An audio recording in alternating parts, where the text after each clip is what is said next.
Yes, the number one, the smartest one, and the one that meant the furthest. So they raised 7 of those to adulthood. And it was a large family, not the largest around, but 12 is a lot of children to get out of one wife at that time. You know, having children was not a safe endeavor for mother or child at that time. So Nellie was pretty good. Yes. So you said that James's grandfather originally got this, right? Yes. So where did he end up living? Oh, when he came, the grandfather established their farm about 1/3 of a mile from this location, across the parking lot from the visitor center. That's the original location of the farm. Then when James Madison, Sr. married, he moved up to this location with his family, left his mother down in that house until she died. But she didn't, they weren't gonna combine that family. I think that Nellie was a little too strong for that. She wanted her own house. Yes, sir. So when the DuPonts bought this, did they stucco the whole house at one point? They did. They did. They stuccoed it, and we had to take every bit of stucco off of this house with a hammer and a chisel. So it was a long process. We didn't use any kind of modern sandblasting or anything like that. We didn't want to damage the. Sure. Yes. Okay, good question. I can answer some more DuPont questions during the tour if you have them inside. And we have what's called a restoration room, which kind of shows you the how the house is built for folks that are interested in that kind of thing. So let's move on in, and we're going to start our tour in the older side of the house in a room that looks kind of like that era.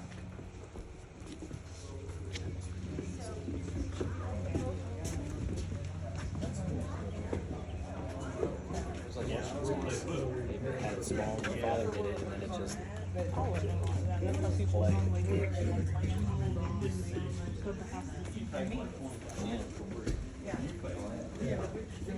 So nice and bright out there. I love it. How are you? We're lucky. This is a red letter day, as I usually tell my students. Good morning. Good morning. Good morning. Right this way. like the Hi carpets there. in Delaware. Hi. Come on in.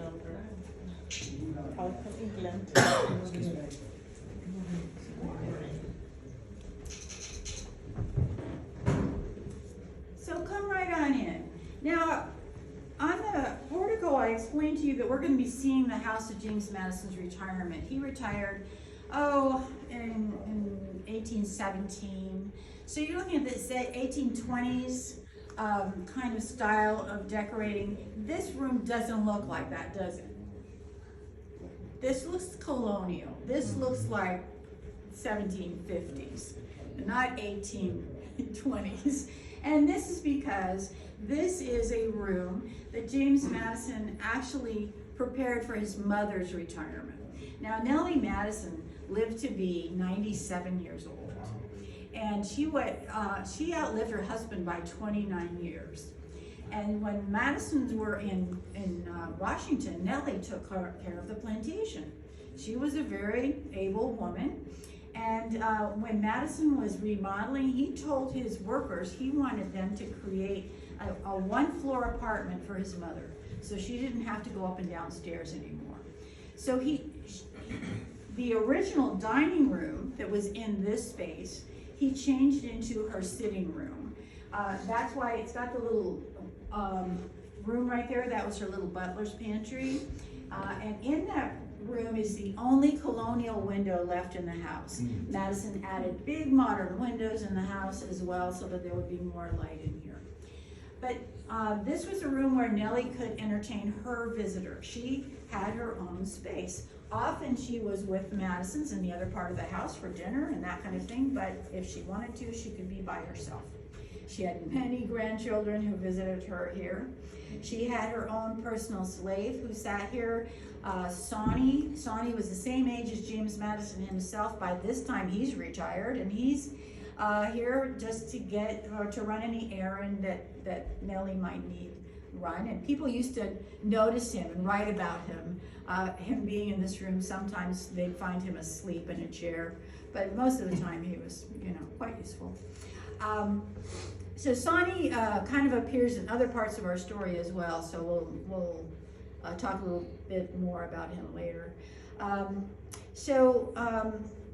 James Madison is very close to his mother. She was his first teacher. He didn't go to school because there were no schools here. Children were educated at home by tutors, or they went to boarding school. And Madison was taught by his mother, taught to read using his father's books. And he, by the time he was 10 years old, which is kind of close, well, how old did you say you were? 9. 9, that's very close to your age. By the time he was your age, he'd already read all of his father's books. He loved reading, but there was no school for him near, and there were several new children for mom to take care of, so they decided to send him to boarding school. He went to the school that was run by Donald Robertson, a Scottish Presbyterian minister who actually came here to open a school for gentry children in Newtown, which is close to Richmond. So Madison for 5 years went to that school. And how would you like to go away from your family and go to school 50 miles away and have to stay there for the whole school year? Would you like that? No, most modern children don't think it's a good idea, but Madison years later said that Donald Robertson taught him everything he needed to know in life. And I was pretty happy that he'd gone there. When he came back here to back home, he could read, write, and speak 6 languages. His parents had hired by that time a family tutor, Thomas Martin, another Presbyterian minister who was from New Jersey. And Thomas Martin had gone to that new college in New Jersey at Princeton and saw in Madison a lot of ability and convinced his parents that that's where they should send Madison to college. So that's why James Madison became the first Virginia student at Princeton. He did his bachelor's degree in 2 years because he was an incredible worker. He got advanced placement, AP classes. You kids, those are those magic words, AP. You're probably thinking about AP right now, right? No. So Madison studied for a few years under Reverend Witherspoon, who was a signer of the Declaration of Independence, actually, at Princeton. Comes back here at 21, really not knowing what he's going to do with his life. But that decision is made for him pretty soon. At only 24 years old, he runs for his first political office as House of Delegates, and that was in 1776. And we'll talk a little bit about that in the next room. So this room is obviously a sitting room for Nellie. You see her little old-fashioned daybed, her Bible, her knitting, her prayer book, and people used to visit her all the time, remarking about how bright and with it she was. She was a little bit deaf, but aren't we all? And so she loved to have her visitors in here. Any questions? Well, we're going to go see how Dolly Madison decorated her main room, and it's going to be pretty different from this. So we're going to go through these doors to the left, down to the front passageway, and make a right turn into the double doors. And just look around and see what you see in there. Any questions?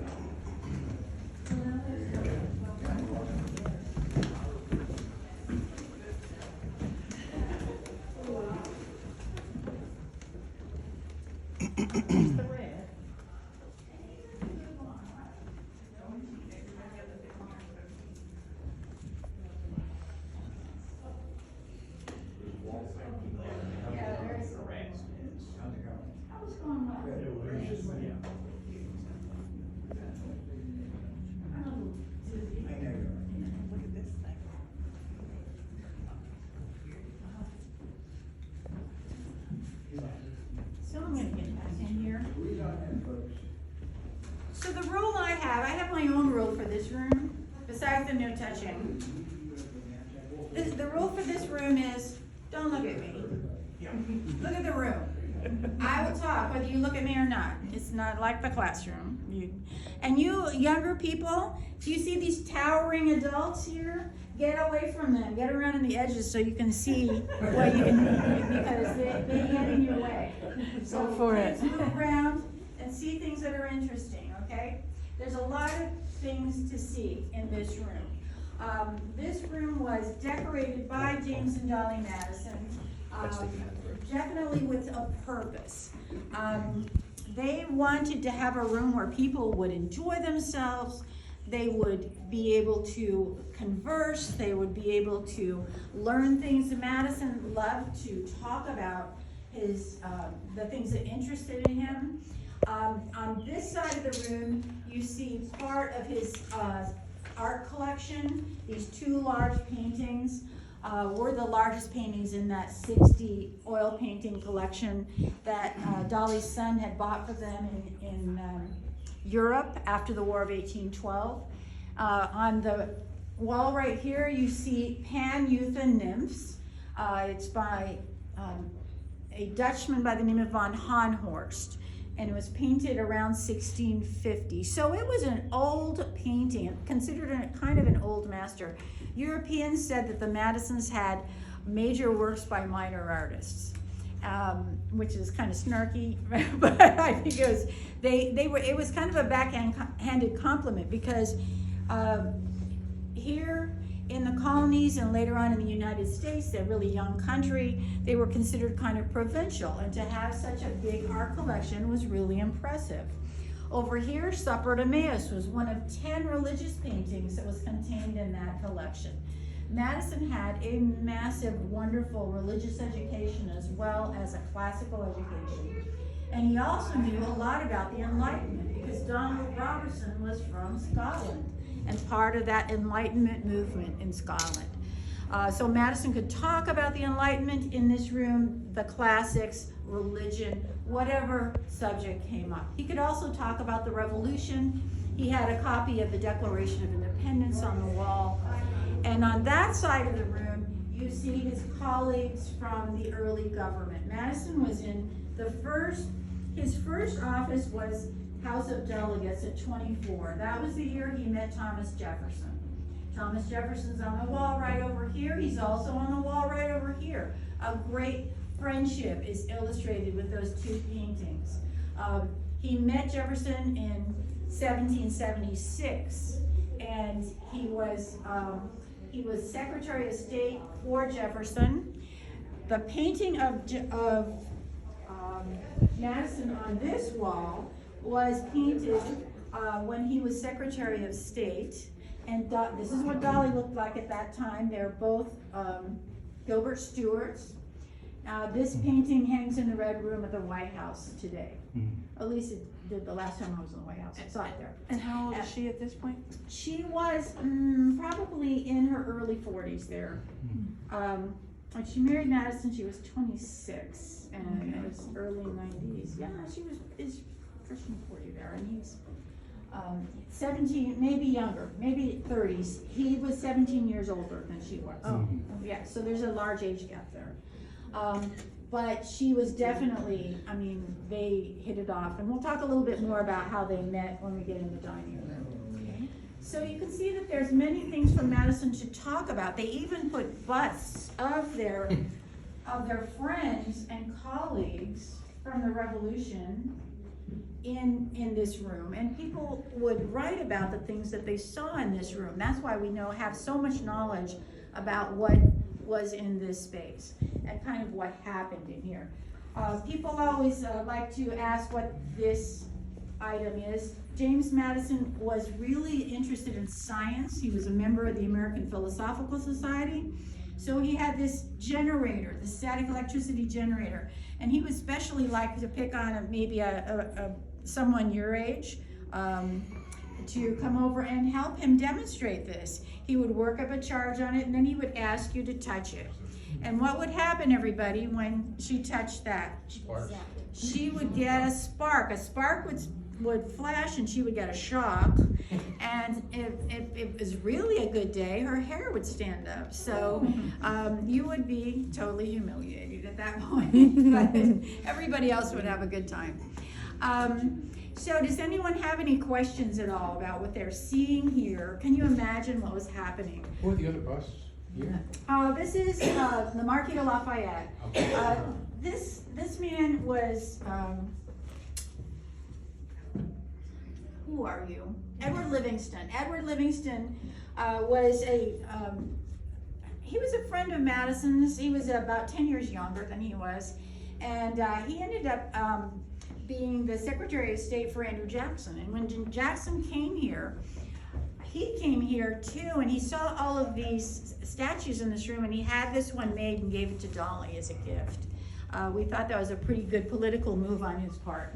Here's Jefferson, here's Franklin, Washington, Madison himself. On the back wall is, or maybe the front wall, is the first Catholic Archbishop John Carroll, who was a political colleague of Madison's. And this is George W. Irving. And that bus right there was that is actually the bus that was here when Madison's were here. So that is one of the originals that we have in the house. And he was a diplomat. He was ambassador or envoy to Denmark for Jefferson and for Madison. So these doors, these windows all open up to be doors. Madison designed this indoor-outdoor space so that they could have large gatherings on the lawn out there and still have access to this room. Dolly would write to her sister at one time, we had 100 for dinner. Fortunately, only 25 stayed overnight. And that was pretty much the pattern of visiting, is that they would have visitors, up to 25 visitors staying overnight for all of the season of the year. And they did this for about 20 years. After retirement. Yes, yeah. So, at about 3:30 every day, Dolly would have her guests come down in this room, and they would have cake. And cake was what she would have the prelude for her dinner. She thought it gave you good appetite. So that's what we're gonna do. We're gonna imagine we just had our cake, and we're gonna go into the dining room. So you're gonna turn right out of that door, go across the hall and into that door straight. You'll see that big table at the set.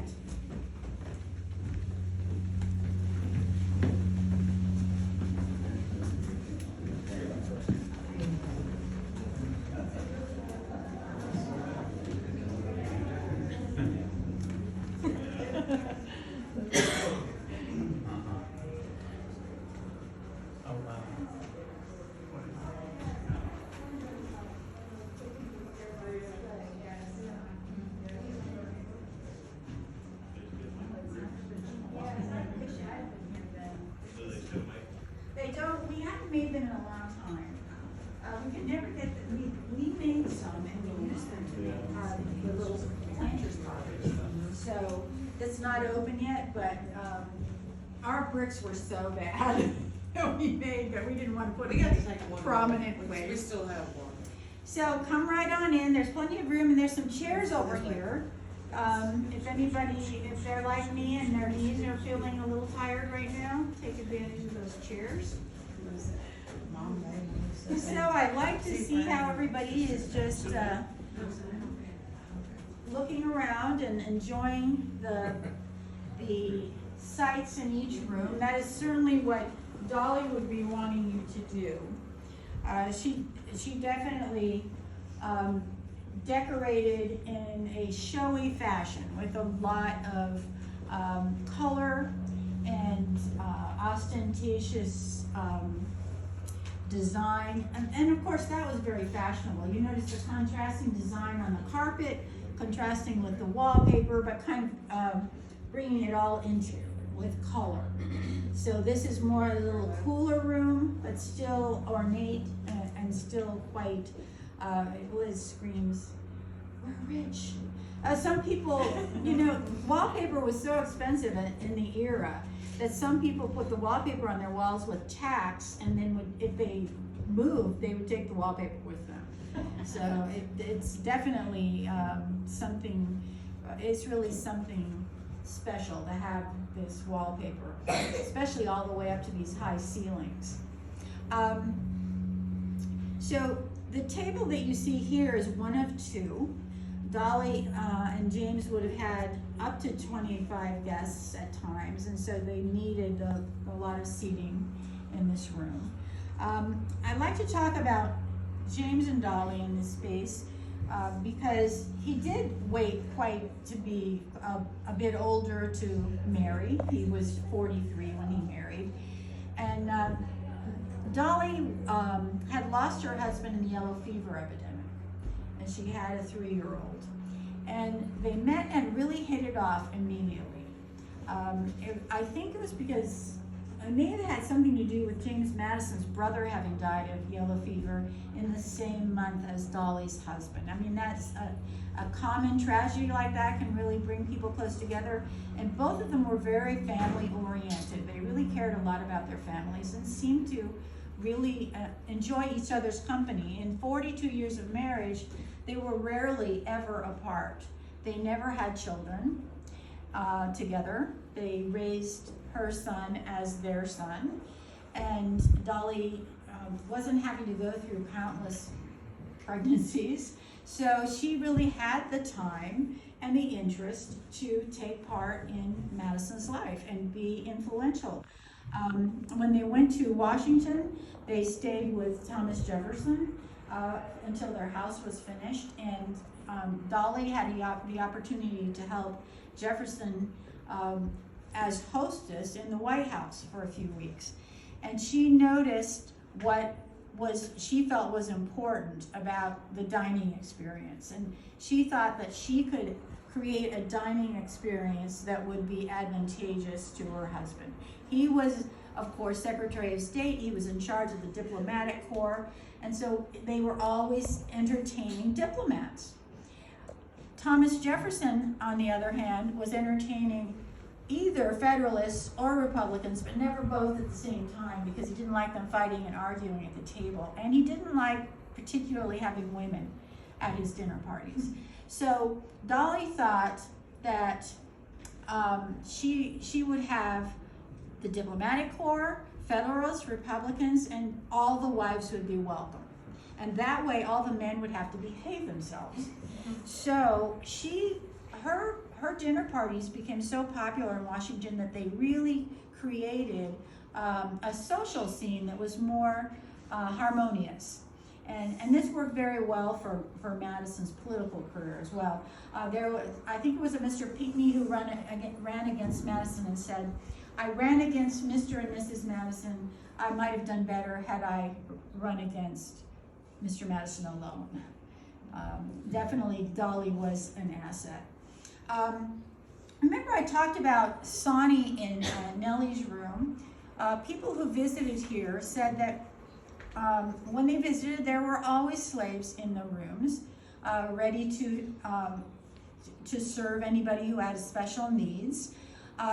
In this room, however, you wouldn't have probably found more than one, and this would have been Paul Jennings. Paul Jennings was a slave who had gone to Washington to serve at the table when he was 11. Dolly chose him to take, and she trained him to be a waiter and a butler. He learned how to read, he said later, by looking over the white boy's shoulder, and that gave him a lot of skills that were advantageous. When the Madisons were retired here, he became Madison's personal servant and also the waiter and the butler for the house. So Paul, let it be said, Paul knew everything about everybody. Anybody have any questions? Is this a wallpaper she would have actually picked, or is this just something you think that No, is? she absolutely would have picked that. And we found a piece of the wallpaper in the drawing room, and we have many descriptions of this wallpaper. It was probably, I don't remember the designer, but the designer was French, and he had patented designs here in the United States. And there's a company called Adelphi in New York who has only period patterns. So we looked for the pattern that was the closest to those descriptions. The rug the same? The rug is the same. We know there was a wall-to-wall carpet, and this was a carpet that would this pattern carpet would normally have been paired with a wallpaper like this, with a contrasting, and then they would coordinate it by color. Was the other wallpaper in the other room silk? Yes, it was silk. We don't have silk. We couldn't afford that, but Dolly had silk, Yeah. yes, definitely, yeah. Okay, yeah, she had wonderful things. Now, Dolly's dinnerware is on display in the butler's pantry when we go through to the library. The pattern, on the table is the pattern that one of the patterns she used in Washington. And we found a few pieces of this pattern in the archaeology. So she must have brought some of it home with her. Most of it was probably destroyed in the fire during the War of 1812. But this is an identical set that was purchased by a visitor to the Madisons in the White House. The visitor asked Dolly where she got the china. She told him, and he went to the same purchaser. I think it was John Jacob Astor. He bought the china from. The silver set is also a Madison piece, and the sideboard is a Madison piece as well that they bought for their retirement for this house. And the dining room table is also Madison. So we're going to continue on into the library. You can go through and take to your left. You can see the butler's pantry, and there's more china in there. As I said, the decorative china toward the front on the bottom shelf is Dolly's personal nest china. They have about 20 pieces of it. So before you go through the side yard, you can use for doing that. Oh. It's not on.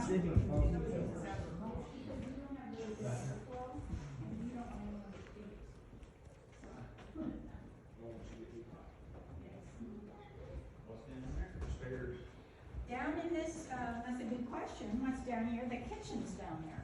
And after you're done in this up here, you can go downstairs and see the kitchen. So it's the gold. It's the gold one. It's there's a fun story about that china. Well, we had a buyer up there in France, and she wanted set china. In fact, the cake plates in the drawing room were set, and those were Dolly's cake plates. And so the buyer in France wrote to Dolly and said, "Madam, I know you have your heart set on Sèvres, but if you would be acceptable to a slightly lower quality, I can get you twice as many pieces of nast for half the price." And it's very lovely. So she trusted his judgment, and she got that instead. Dolly was very thrifty. She bought things at people's auctions and sales. In fact, the 16 chairs that she had in the drawing room, she bought at the auction of Martha Washington when she and George moved back to Mount Vernon from New York. So those were used. And the carpets were used too. The carpets in the drawing room and in Mr. Madison's study, they were also used. But they were classics, and she knew the company. The company had been closed, actually, so that was the only way she could get that carpet, was to buy it used. Well, here we are in a library, and what is odd about this library? You young people can tell me. There's no books. There are a few books. There are a few books. You can't see them over there because they have that green paper. But what is unusual about a library in this room? A bed. You don't usually see a bed in a library. Well, let's just go back to the whole concept of a library. Why does Madison need such a large library? Well, it's because he has about 4,000 books in his collection. And it isn't just Madison's books. Dolly had books too. Her husband had been an attorney. He had a library. They end up retiring with about 4,000 books, 400 maps, many like the types you see on the walls, smaller, but many of them large. And he needed space for those things. He was a scientist, an amateur scientist, so he had fossils and he had gadgets like the electric static generator that he needed space for. He loved geography. He had 2 huge globes that you see here. One's a terrestrial and one's a celestial globe. and just needed this space. Also, Madison does not retire and sit around all day. He is still involved in politics. He's still involved in community organizations. The first year he retires, he gets to work with Thomas Jefferson to found the University of Virginia. And this room served as a meeting place for all of the groups that he was involved with. So think about those meetings, those early meetings for UVA happening right here in this room, seated in his library at tables, really not looking too much like what you're seeing here, but definitely a library space and a workspace for Madison. James Madison's project with Dolly actually took quite a long time to complete in here, and some of that would have happened when the library was like this. Now, after about 1830, visitors to the house start calling this room a bedroom and not a library. And we think that this coincides with the 1829 visit of Madison to the Second Virginia Constitutional Convention in Richmond, coming home here and really feeling like he can't travel anymore. And he doesn't want to walk up and down stairs anymore. So at that point, they moved their bedroom furniture downstairs and they set up a bed sitting room here. And this is where Dolly and James are work about 19 years on the project of copying the 1,000 pages of notes Madison took at the Constitutional Convention. So he's working during his retirement as well as having fun. But people like Madison have fun by working or by participating in the things that interest them. And that is what Madison did. If you visited Madison, he'd take you out on his farm and he'd get you out of bed early in the morning and bring a horse down to the front porch and take you out and ride you all over the plantation. He was a very vigorous, physical man who liked to do things. But in 1830, his arthritis is really hitting him hard. So they moved downstairs and they spend quite a lot of time in this space, kind of on this one level living. I love this room because you saw in the dining room, you had the beautiful view out of this front windows, and you have them up here. But you also can see the temple right from here. You can see the temple from the upstairs bedchamber and from the dining room, and that's very significant to Madison, that Temple of Liberty.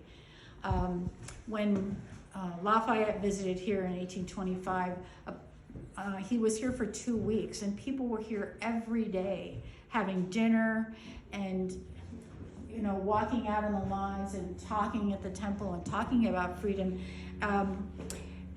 Lafayette was a great advocate of abolition, and so there were there were many conversations about abolition. And one of his secretaries wrote a letter to France saying that there was a movement for abolition in Virginia at that period. In 1829, there was an actual convention that was unsuccessful, unfortunately. And Madison watched these things going on quite a bit, wrote about them, and discussed them with his guests. So, any questions? Yes. Why is there a parrot? Well, they had a parrot. Dolly got him in Washington, and he spoke French, very dirty French. Yes, and he was a very bad-tempered parrot. He didn't like children, and he would chase them through the house. They let him fly free in the house. Isn't that wild? I imagine they would have a cage, but most of the stories are all about Polly flying free and swearing in French at children.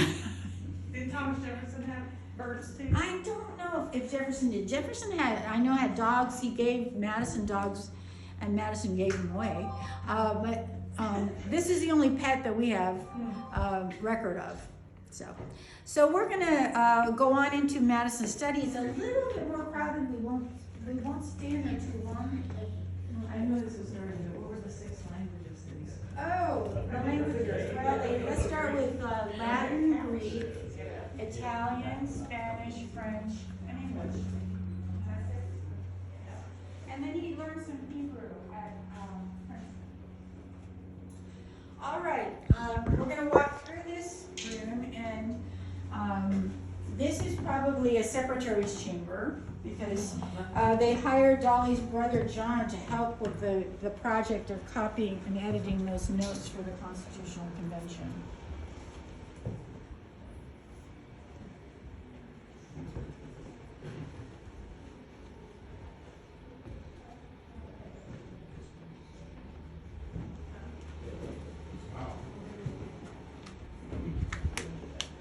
I love your red shoes. Wow, those are awesome. Well, those will take you to Oz.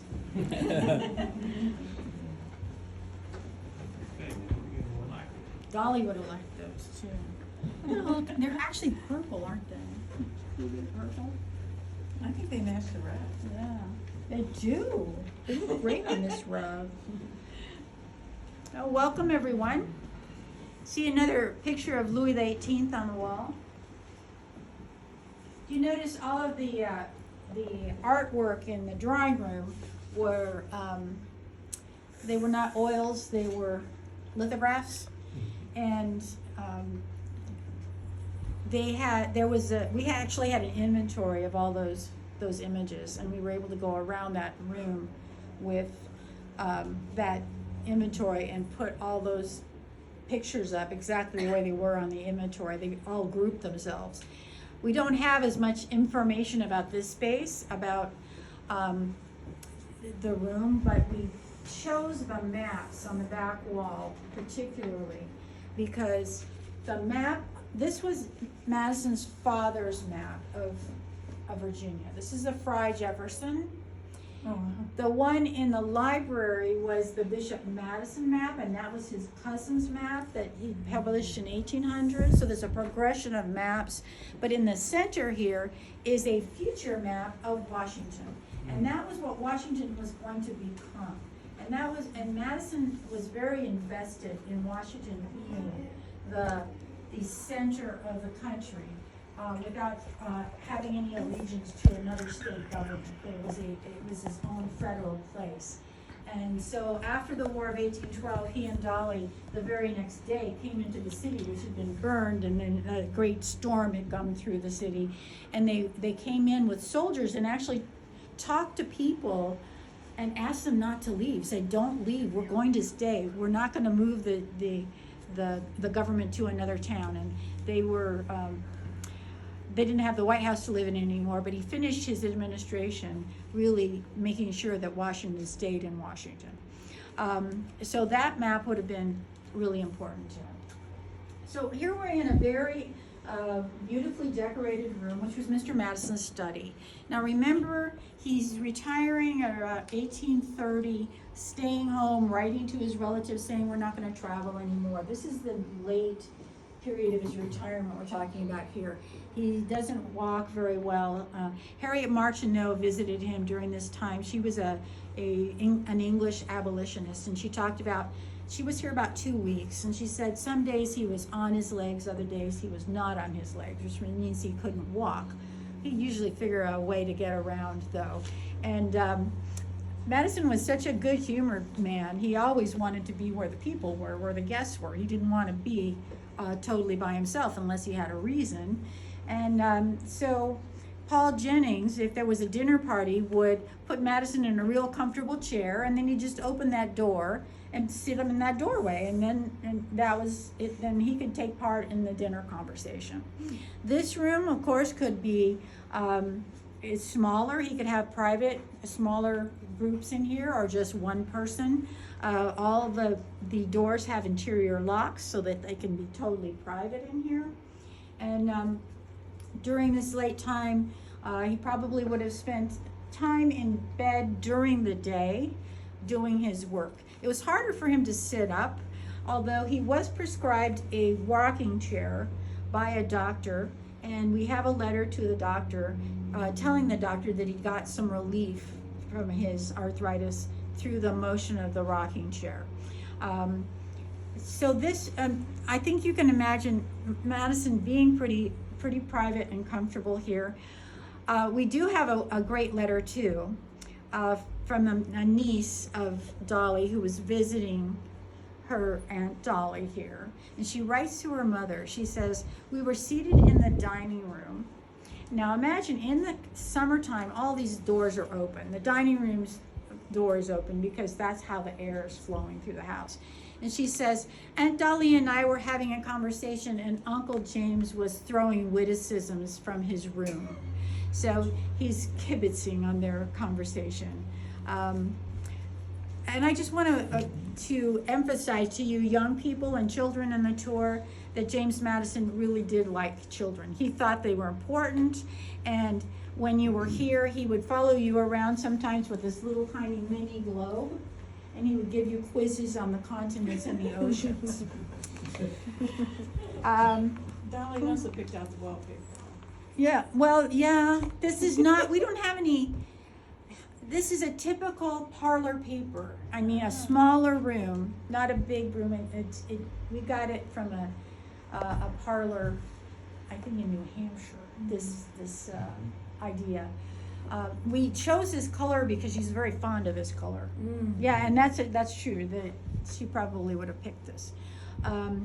Well, whenever Madison needed to be moved around or cared for, the heavy work always fell to Paul Jennings. And the wonderful thing about Paul Jennings is years after Madison's death, and he still stays with Dolly. We'll talk a little bit about that upstairs, about what happens to her after Madison's death. But Paul actually is able to get his freedom by buying his freedom himself, by getting Daniel Webster to buy him from Dolly. He says, "My mistress needs money and I want my freedom." And so Webster bought him, and he worked off his price, became a free man in Washington. And years later, he wrote a memoir about living with the Madisons. Now, he was with James Madison on the day he died, and he died in this room. And I'm going to play you the part of the memoir that tells about that day. If I can remember how to do this. Stop, baby. There. I was always with Mr. Madison till he died, and shaved him every other day for 16 years. For 6 months before his death, he was unable to walk, and spent most of his time reclined on a couch, but his mind was bright. And with his numerous visitors, he talked with as much animation and strength of voice as ever I heard him in his best days. I was present when he died. That morning, Suki brought him his breakfast as usual. He could not swallow. His niece, Mrs. Willis, said, "What is the matter, Uncle James?" "Nothing more than a change of mind, my dear." His head instantly dropped, and he ceased breathing as quietly as the snuff of a candle goes out. So that was the account by Paul Jennings. We found that account, the Montpelier Foundation, in the Library of Congress in the 1990s, the late 1990s. And through all those years, all the accounts of Madison's death said that he died by himself.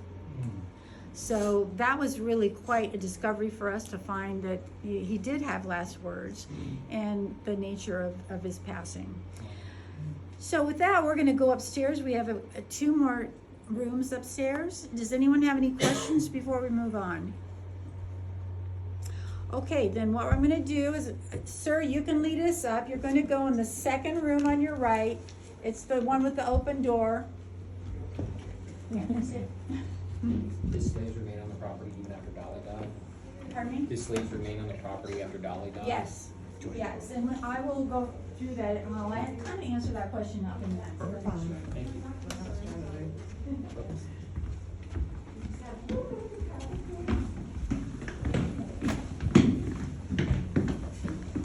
All right, if everyone could head upstairs because we have another group coming through, please. Appreciate it.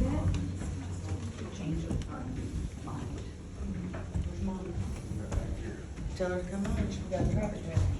Yeah, you young people, look in the first room too on the floor, see if you can see anything. Look in the first one, see if we see anything strange, he said.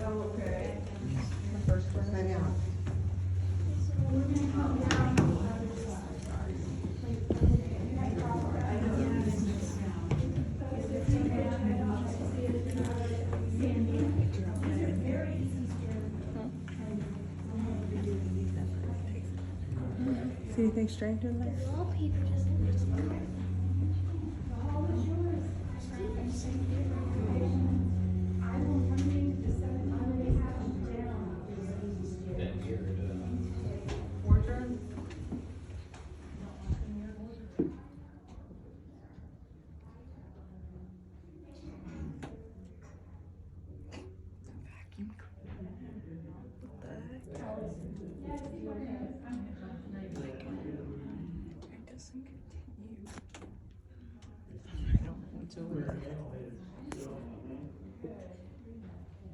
All right, did you see anything strange? The rat. The rat. I saw the rat in there. You know why you miss a rat in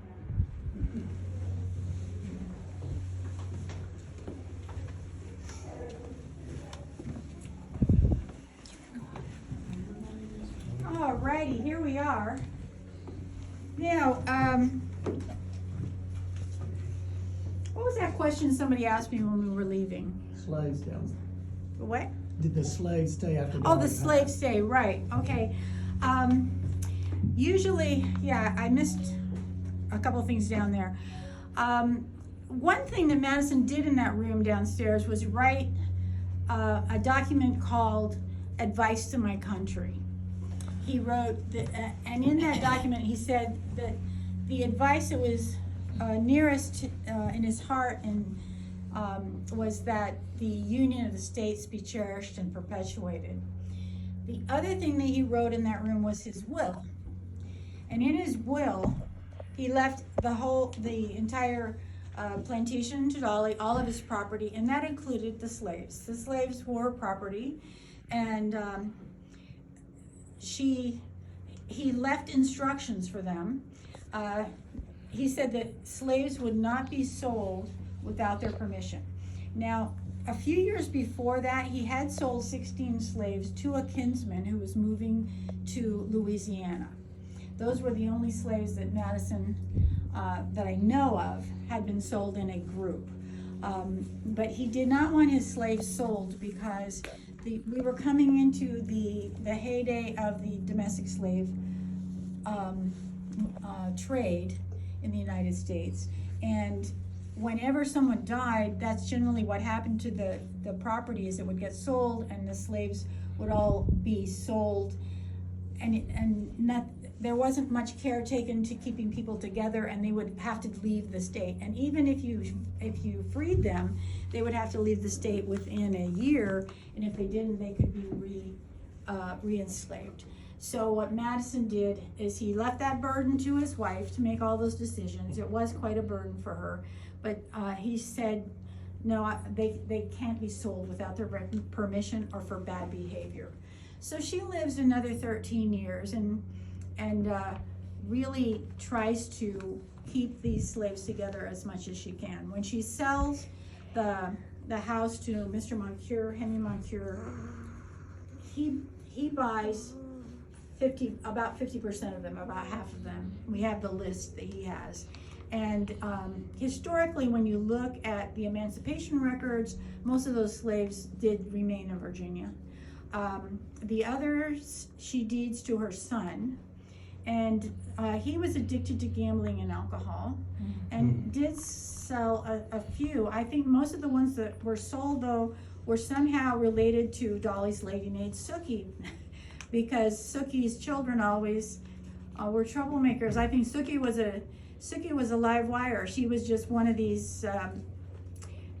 There's a lot of really interesting stories about Sookie. So,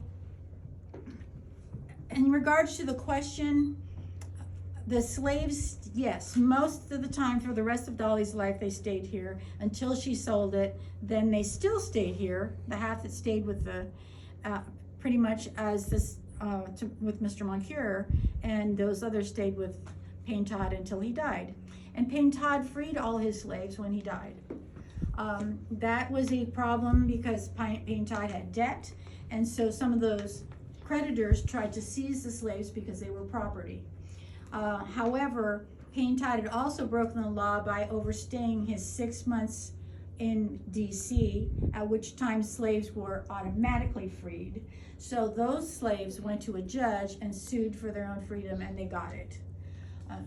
So there's a lot of stories here, and I would encourage you to go down into our cellar exhibits called The Mere Distinction of Color, and some of these stories are told. We've got a movie in each of the cellars where you can kind of look at the legacy of slavery and then look and really look at some details about slaves right here at Montpelier. Also, all the cabins in the South Yard are open for that as well. So right here, this room is James and Dolly's bedchamber. As I said, the plantation was left to Dolly. She tried to keep it going until about 1844.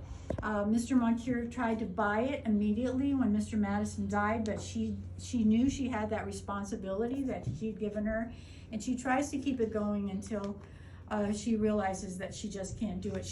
The first year, she actually moves all of her, the artwork she likes, the furniture she likes, to Washington. They still owned a townhouse on Lafayette Square, and she would stay there the legislative season, just like she did when she was First Lady. And when she was in Washington, she was treated like a celebrity. She didn't have a lot of money. She was able to take the notes that they had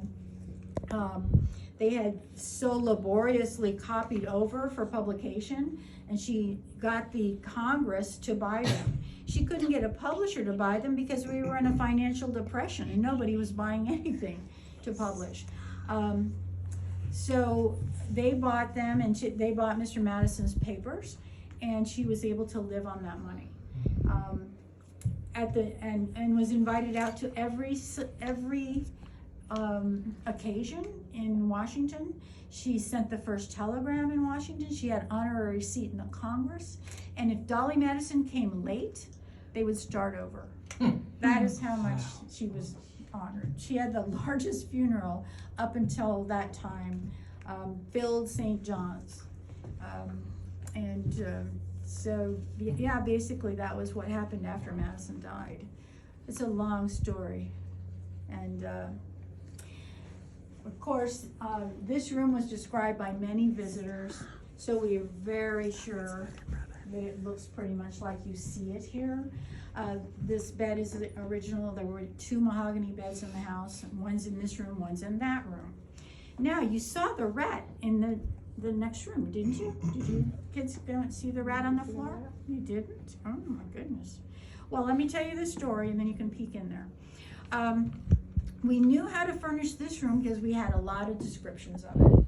Dolly used it as her private parlor for the whole time she was living here. And so many of her friends saw this room and wrote about it. Nobody saw the next room next door. That was Payne Todd's room. But when we did the restoration, what was you were here during the restoration. This wall was totally taken out, and in this wall we found a rat's nest. And in that rat's nest were all the things that we used for clues to decorate that room. The red silk on the bed, the wallpaper, the floor covering, and even a piece of paper with James Madison's handwriting on it. So that was very lucky. And in our restoration room, we have some of the remains from that rat's nest for you to see. Anyone have any questions? You haven't mentioned the hats. Oh, the The bed hats. is fabulous. Oh, that hat, and you're going to see some more hats in the closet. Okay. We are so lucky to have those hats here because PBS made a movie about Dolly Madison about 10 years ago. Eve Best played Dolly. Excellent movie, and they filmed part of it here. And we were able to purchase the costumes.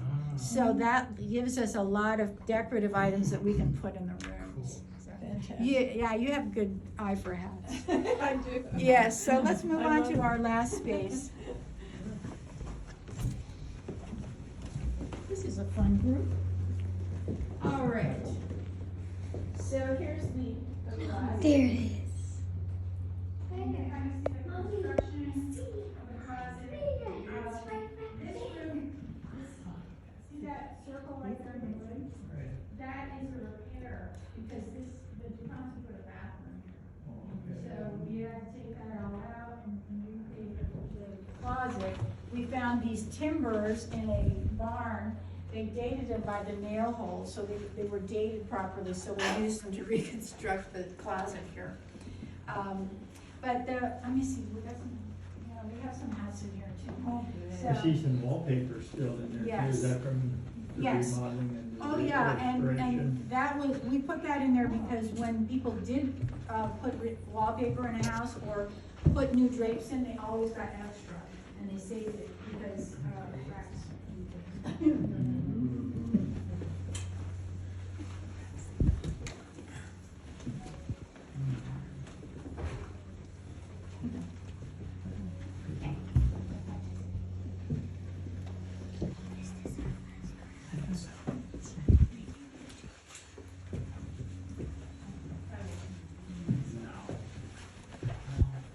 Oh, that's a blue one, that's beautiful. What, the closet? Yes. You know what,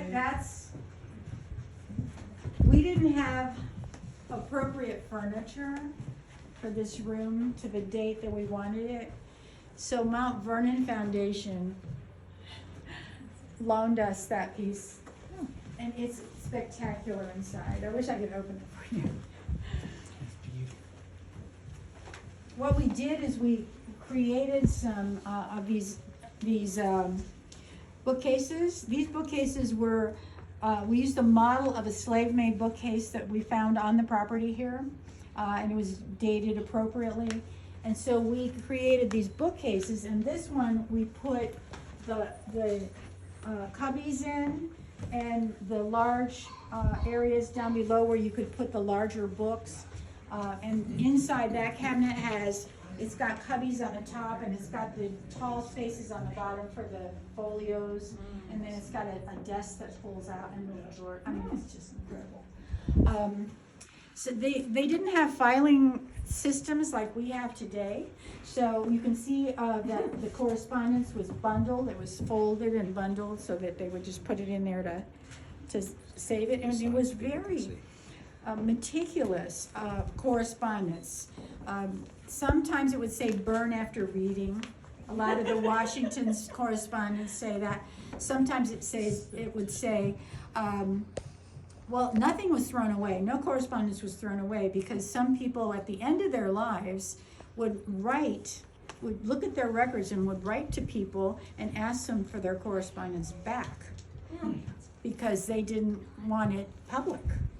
So Dolly took that on as one of her jobs that she did for Madison. She would write the cover letters for either saying that the letters had been burned in my husband's presence or returning the letters. So this was the old library. They called it the old library because it was in the older part of the house. During the time when the Madisons in the later part of their retirement here, there was a person who stood in this door and observed this room and said she could not see that door because there were so many bookcases in here. Bookcases and just stacks of paper and books that had been moved up here from the new library. And but the period that we're really trying to interpret in this room is the 1780s, mainly because this is the room where James Madison did his research for the Constitution. 1786, he meets with Alexander Hamilton in Annapolis, and he and Hamilton and about 5 other gentlemen at that convention, which never got to finish because it didn't have a quorum.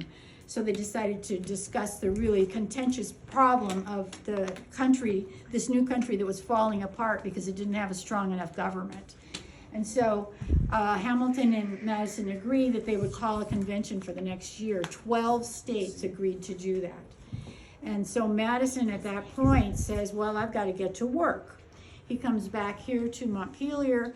Thomas Jefferson, who's in France and not involved with this except through correspondence with Madison, sends him 400 books from France. And they arrive here at Montpelier. I can see he's probably in this room. James Madison unpacked all those books, and he read them, and from that research of ancient and modern governments, he created 2 works that he published, and one of them was called Of Ancient and Modern Confederacies. Pretty easy, right? I Googled this, and you can read it right online. And the other one was called The Vices of the American System. So with these 2 pieces of research and all of this study, he goes to Philadelphia and meets with his Virginia delegates, and they create a document called the Virginia Plan, a 15-point plan of government. Now, I don't know if any of you know here, but yesterday, the 29th of May, was the first day of the Constitutional Convention. That was the 239th anniversary, I think. And that was the day that Edmund Randolph presented the Virginia Plan to the convention to discuss whether they were going to alter or fix the Articles of Confederation, which they decided at that time they are not fixable, or whether they are going to use this plan to create a new government. And I think that's really kind of appropriate that we're meeting in this room today, right at the beginning. If you're willing to do a little project, I'm reading what's happening every day at the convention this year. So today I'll be reading what happened on the 30th of May in 1787. Well, we'll see where it goes and what I find out. Is that online too? I don't know if that's online, but it is in a book that I have. It's actually, we have it in our bookstore. It's not very thick, and it's called The Constitution, and based on James Madison's notes. Oh. And it's all based on his notes with commentary. So yeah, ask for that when you go over there and you can take a look at it. Do you have any questions about your tour or? Which state didn't participate? Oh yeah, Rhode Island. Yeah, Rhode Island had a tough time. Yeah, they always did have a tough. They bore a lot of the brunt of the revolution, but they ultimately ratified. Yeah. So, any questions? Thank you for being such a great audience. Now, I'm going to leave you up here to take a look at the restoration room, which is right next door to us. And when you are ready to go down, there are stairs right over there that you can go down, except for this lady right here, which we're going to have you go down those easy stairs. Okay. Because these are a lot steeper. But do you want to look at the Yes. at the restoration room before you go? And now, do we have any questions at all? No? Thank you. Okay. You've done a good job. Oh, Good yeah. job. You're quite Very welcome. informative. Well, it's fun going through with a whole group that hadn't been here, except for the ones that had been here like 15 years ago. So this is really cool because it shows the truss. Yeah, and over here's where the mouse nest stuff is. Another thing is that there's a little gallery in the visitor center. Take your family to that gallery because there's some really interesting things in there, and they do have a more extensive mouse nest. Hmm.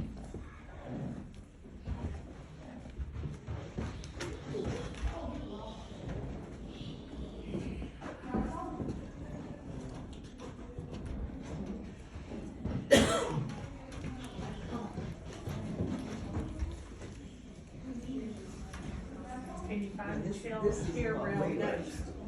Torn. I'm going now. There's a chair rail ghost somewhere. What? At least at this point. It says, original chair rail was discovered preserved under layers of paint. So here's where the chair rail would have been. Yeah. Chair room. Like this. This is a chair rail. And so when you put your chair up against the wall, it doesn't put holes in the wall and stuff. It like.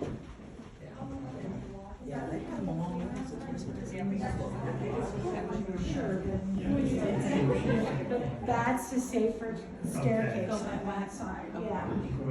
Yeah, but I don't want to go down. Yeah. I'll stay here. You want to sit?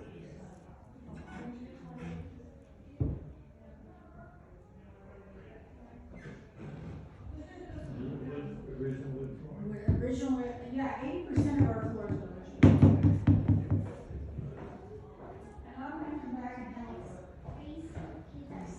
Yes, you would. I remember this whole class in the last room. There you are. There we are.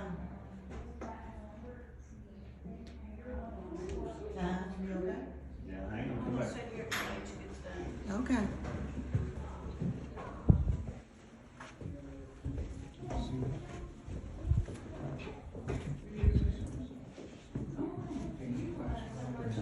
You ever gonna watch that again?